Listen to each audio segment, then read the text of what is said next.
จริงหรือไม่อุ๋งอิงคือต้นแบบแห่งการดำเนินชีวิตในปัจจุบันและยังกลายเป็นต้นแบบแห่งความสำเร็จแห่งยุคก่อนอื่นขอกล่าวคำว่าสวัสดีครับผม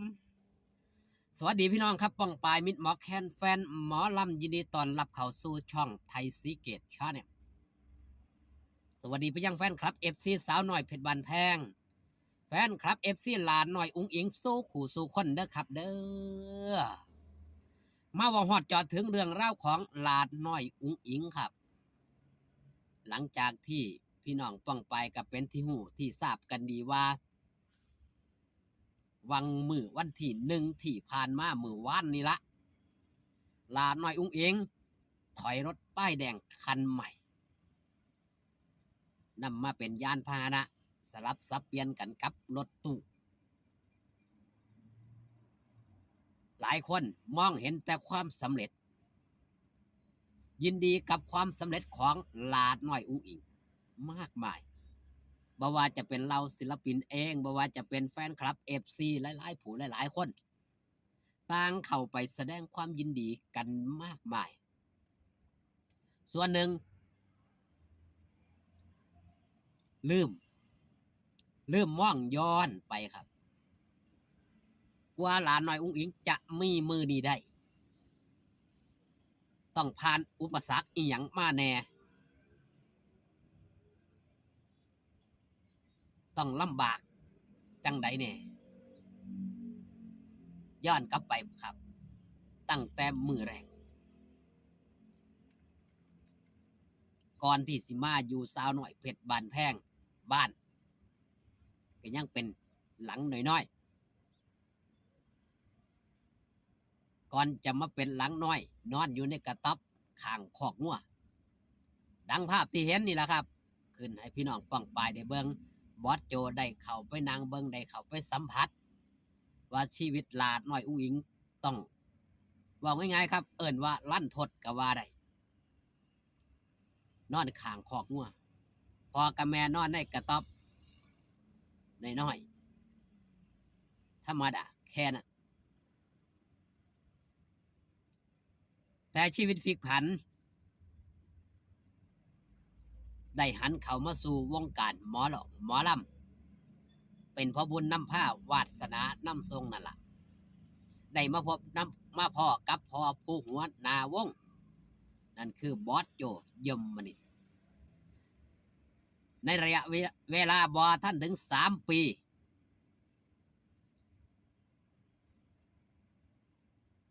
ระยะเวลาแรกภายในเดือน2 เดือนหลาน้อยอุ๋งอิงจองบ้านสร้างบ้านหลังใหญ่หลังงาม 2.8 ล้านหลังจากสร้างเป็นที่เสร็จสับเรียบร้อยหาเงินโปะบ้านพร้อมกับว่าลาสิหาฟอร์จูเนอร์เข้าบ้านก่อนฟอร์จูเนอร์มีหยังครับได้บ้านแล้วซื้อรถตู้ก็ได้ออกมาร่วมรถร่วมบ้านก็บ่ต่ำกว่า10 ล้าน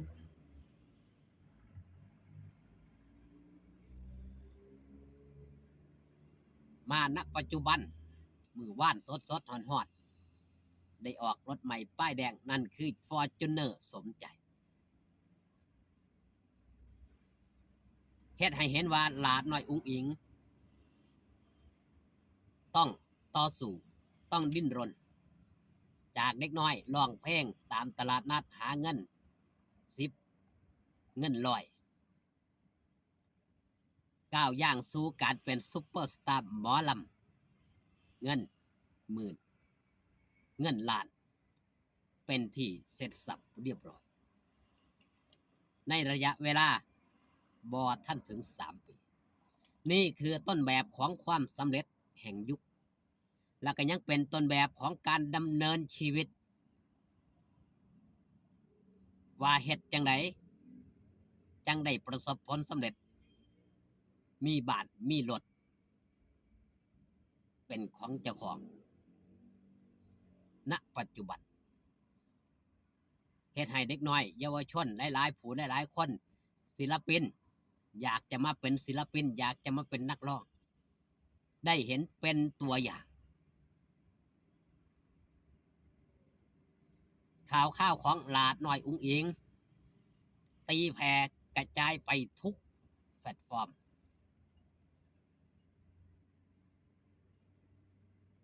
จากมือนั้นจนฮอดมือนี้เด็กน้อยคนหนึ่งที่ดิ้นรนต่อสู้บ่มีไผฮู้จักกลายมาเป็นคนรู้จักทั่วประเทศและนอกประเทศในปัจจุบัน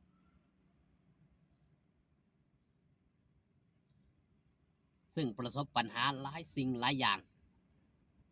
ในช่วงแรกๆที่เข้ามาอยู่ในวงการหมอลำโดยเฉพาะเรื่องคำเว้าคำจาของคนดูถูกดูหมิ่นดูแคลนสารพัดแต่สิดูแต่โดยความเข้มแข็งของหลาน้อยอุ๋งอิงความเข้มแข็งของครอบครัวความเข้มแข็งของผู้อยู่เบื้องหลัง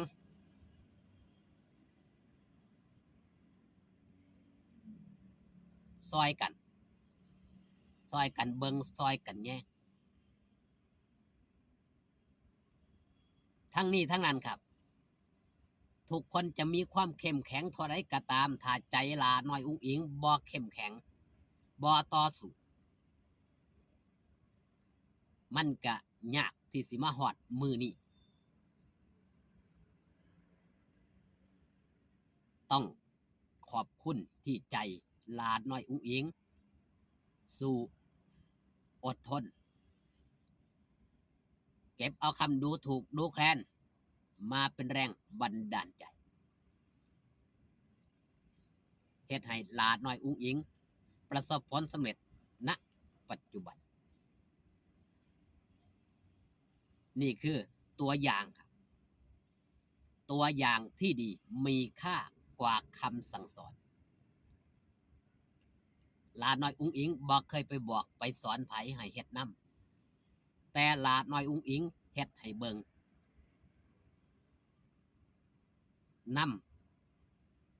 นำวิธีการหรือนำวิธีให้เบิงว่านี่ต้องทำแบบนี้ถึงจะประสบผลสำเร็จขอบคุณพี่น้องป้องปายครับมิตรหมอแค้นแฟนหมอลำที่ได้เข้ามาเบิงมาแย่งด้วยครับเด้อช่องไทยซีเกตชาแนลอยู่ดีมีแห้งสู้ขู่สุขคนพอกันคลิปหน้าสบายดีครับผม